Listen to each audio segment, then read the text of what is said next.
On this episode of 3 Shots, 3 Questions, I'm in Austin, Texas. And if you're in Austin, Texas, you gotta dress the part. So I had to go to the boot jack, because I don't own a pair of boots or a cowboy hat, so.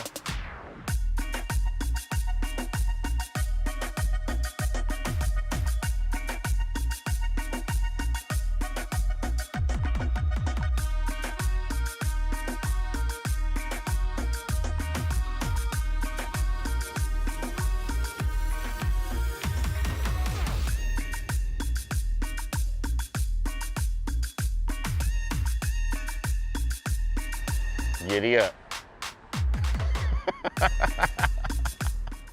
On this Texas episode of 3 Shots, 3 Questions, we are with the man behind the meme, 100% Texan. We're with Jay B Sauceda, the founder of Texas Humor. JB, welcome to 3 Shots, 3 Questions. How y'all doing? I'd like to get right into it. Okay. So the way this goes is we'll take a shot, I'll ask you a question, and then we'll repeat that for questions 2 and 3. Okay. You ready? Yeah. This is called the Texas two-step. It's a shot of tequila and a ice cold beer. It's delicious. It's one of my favorite recipes in my book.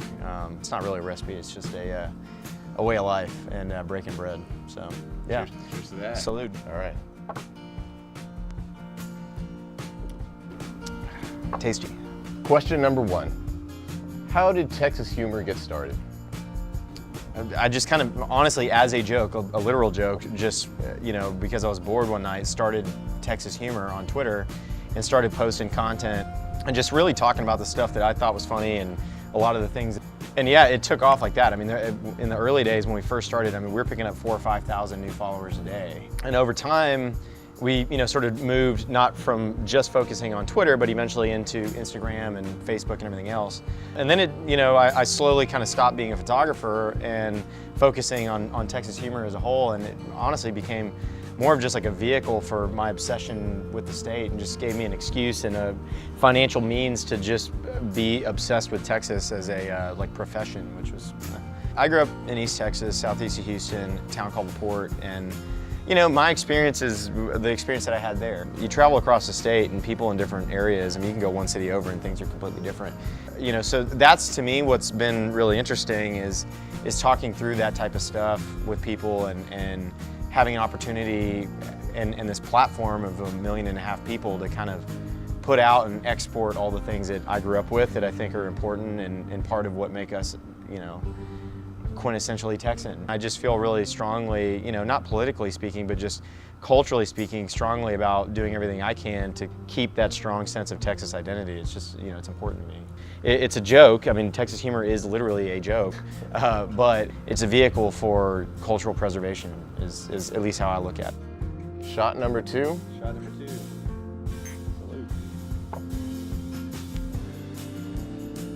Salute. So question number 2. What are some of the other projects that you've been working on? A lot of people don't know, I was a photographer for a long time, and the May issue of Texas Monthly, the cover story was mine. I flew a plane around the state of Texas, the whole perimeter of the state, and shot photographs out the window of the ground below and just kind of whatever I saw. I'm kind of a busybody, and so we've got our Texas Humor and the e-commerce business, and we've got the order fulfillment business. We're kind of like a mini Amazon. We work with about 25 other companies, including my friends over at Tecovas Boots. Make some fantastic boots. My first book was called Y'all Need This Book, The Definitive Guide to Being Texan. And it's just kind of a front to back guide on how to eat, talk, and walk like a Texan. Y'all need this book, it's fantastic. You can find it at Barnes & Noble, you can find it at Amazon, you can buy it at texashumor.com. If you buy it from texashumor.com, you write a note when you check out and ask for it to get signed. My employees will bring it to me and I'll sign it to you. But yeah, working on another book called Y'all Need This Cookbook. I'm gonna travel around the state and try out all these different recipes of all the different cuisines. We got Cajun food, we got barbecue, we've got Ethiopian. We've got all kinds of crazy stuff in the state of Texas, which is what makes it so great. I'm going to take all these recipes and things I learned and make essentially a collection of my favorite recipes and with a little bit of my spin on them, and release that hopefully in the next 1.5 years or so. Question number 3, which means shot number 3. All right. This time we're doing word association. You know word association, I'm gonna throw out a word. Okay. You tell me the first thing that pops to your mind, all right? Okay. Fast food. Whataburger. Sports. Spurs. Actor. I want to say Tommy Lee Jones, but he's like from Connecticut. He's Texan. He's got a ranch here. But he's from up north. But he's honorary, so I'll just go with McConaughey because he's from here for sure, 100%. Music. Freddie Fender, son of San Benito. Cowboy. Tom Nall, good friend of mine. Google Tom Nall, Tomnall. He and his brother have really taught me a lot about just the cowboy way and being a good guy and being a man of your word. They're good people. JB, thank you for joining us on 3 Shots, 3 Questions, the Texas edition.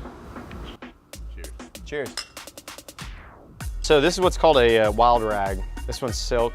You know, cowboys used to wear these, still do, but I'm gonna show you how to do the cowboy square knot. I'm gonna do it fast. It's not true instructions, it's more me just showing you how it looks. You can wear it kind of during the summer, just keep the sun off your neck, just looks punchy. And we'll take the same wild rag that you'd use during the summer, tie it around your neck, like that. So the winter version is really just more of a scarf kind of style. It's made to just kind of keep the heat in, and so you've got like maybe a vest on or a jacket, and it's just there to keep the cold off your neck. Both of those are featuring what's called the cowboy square knot, and that's a old school Texan deal. You don't see that quite as much anymore, but it's a comfortable and punchy way to dress up.